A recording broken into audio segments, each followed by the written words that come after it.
Hi, team. This is George. I appreciate all the effort you put into week one. And as we jump into week two, I know you're going to put in that much effort as well. And I appreciate that because I know it's not the only thing tugging at your time. As adult learners, we all have uh, family, work, all kinds of different things pulling at us from different directions. So I appreciate you making this a focus and a priority in your life. So let's jump into the week two discussion.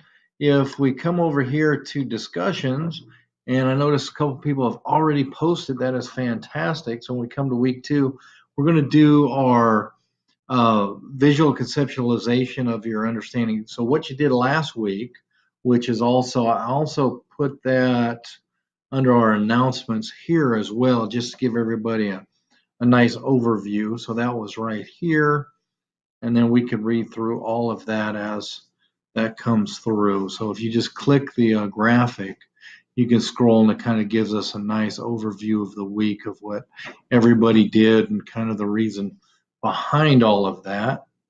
So we're going to take that to the next level with a discussion, and you're going to post your visualization in there, and then you're going to give a brief discussion explaining about your conceptualization, and then we're going to have some discussions about it.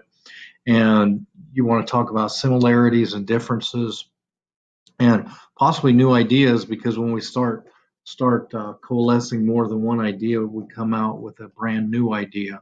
So that is an interesting thing that can happen from this discussion. So I appreciate everybody that's already posted in here. It looks like Megan, Margie, and Harold have already posted. That's fantastic, because the earlier we start, the deeper we drive these conversations, and that is hugely important. And in preparing for week two, this is going to be our first time working in teams for our class. This is an important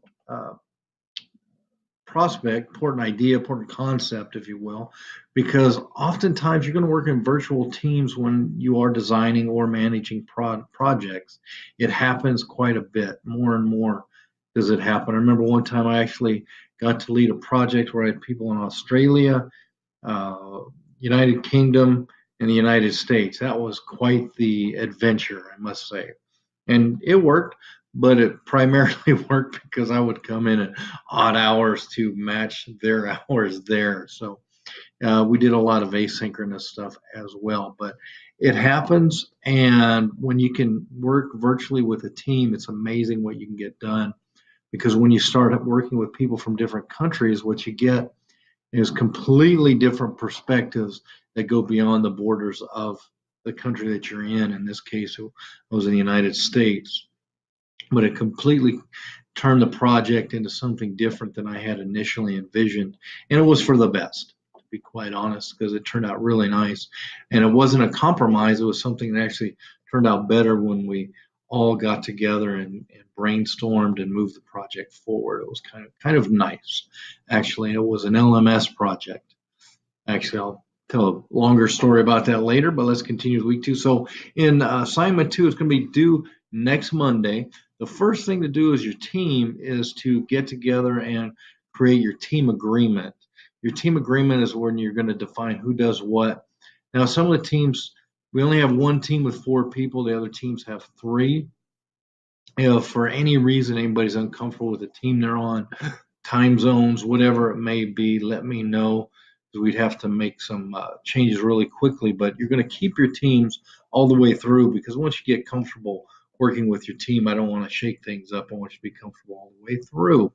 So we're going to be looking at, excuse me. So once you get your team agreement done, we're going to be looking at project management skills, specifically the Scott Allen case, which is a very interesting case in our textbook.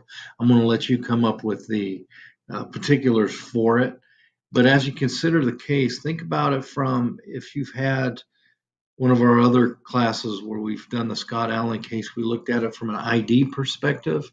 Now we're going to switch and we're going to look at it from a program manager, a project, I should say, project manager perspective. When we start looking at it from a project management perspective, we might see things slightly different than we do as an ID. And the reason why I say that is because you're probably going to highlight some of those differences in our discussions this week.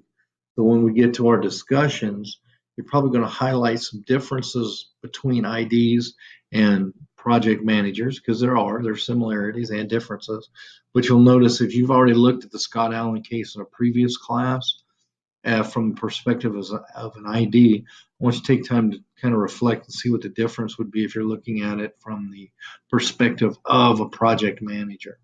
So I hope everyone just digs in and enjoys the process, because remember, learning all the bumps in the road that we get throughout our time together is a big piece of the project. So just of the process, I'm getting project process confused there. It's a big part of the learning process.